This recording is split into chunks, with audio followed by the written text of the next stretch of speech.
Well, welcome to another little talk about how to navigate in classic sort of navigational style historic rallies. Okay, let's talk about route charts. Now, I'll remind everyone this is very basic stuff. This is very just what it is rather than a great lecture on all the nuances involved. Now, a route chart is a chart. It'll have columns on it. It'll have distance readings. One column of distance readings will accumulate. You'll have another column of readings that will be intermediate readings. That is the distance between one instruction and the next. Then you might have a little tulip drawing, of what the intersection looks like, and then the instruction. Now, the instruction might say, turn right, signpost, George Street. It might say, turn left at T-junction. Those sorts of instructions. Now, a route chart is what's used in special stage rallies in the forest, blind special stage rallies, as against the pace nutting stuff that you see the world champion stuff on television. But you also come across it in navigational events. Now, it comes in a lot of forms. Now, if you're starting in the main street of town, right outside the council chambers with the mayor waving a flag away at you, you may have a detailed, accumulating, intermediate and drawing type route chart, because the organisers just want you to get out of town and not cause a traffic jam with you sort of getting confused and what have you. Further on into the event, a route chart may look quite different. Be no tulip drawings, no intermediate readings, just an accumulated reading of turn right, turn left, straight ons or whatever it might be. Now, accumulated readings have a bit of a problem because they slowly get out of whack. No matter how good your gadget is, your Haldy, your TerraTrip, your Brantz, whatever it might be, if you've set it, 10k's over 10k's and it's reading 10k's over 10k's, well, that's fine, because that 10k's that you've driven over is probably on a freeway and dead straight and everything's cool.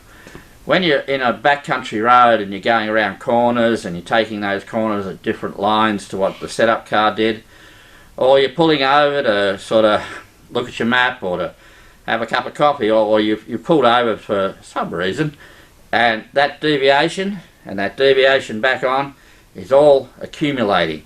So once you get up to 100 k's, you may well have a reading where it tells you to turn left at 110 k's, but your TerraTrip gadget is telling you it's 109.56 k's, say. So you're getting longer, and it might be longer or it might be shorter, depending on your gadget.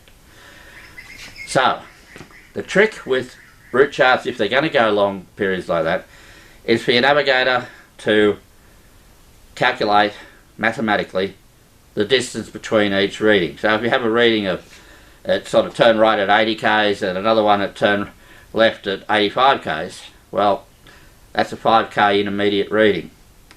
Now, they're not going to be nice and easy like that. They're going to be things you're probably going to have to do a little sum for, but that will make your life very much easier. Route charts in general are unmapped, so they're in the real world.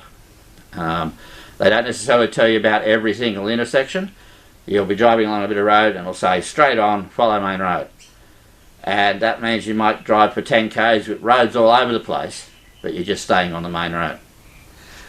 So what does a route chart look like? Well, this is the route chart.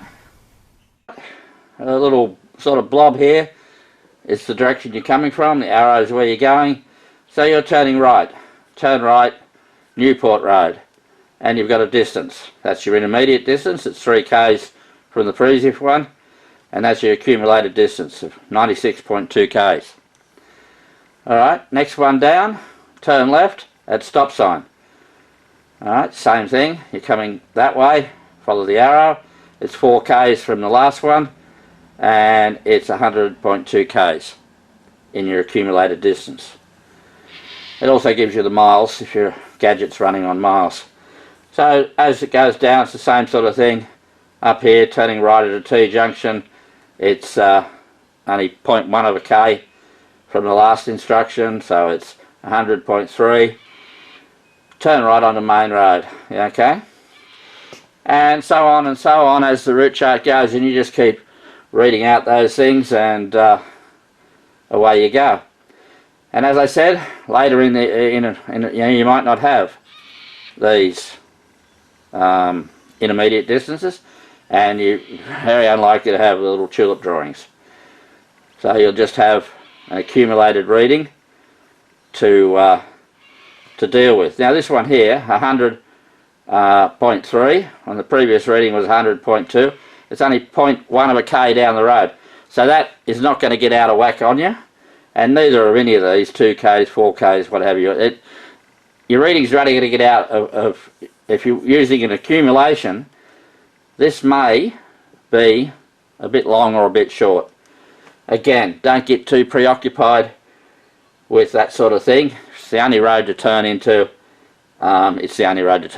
So don't get in a worry about being sort of a few hundred metres out of whack.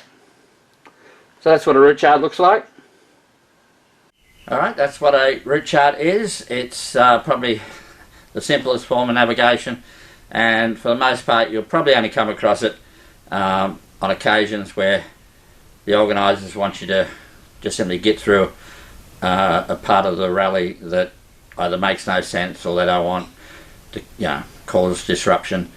How some organisers like to do that, but for the most part you'll be just getting through a town, or there might be new highways, new freeways there, and the map makes absolutely no sense whatsoever.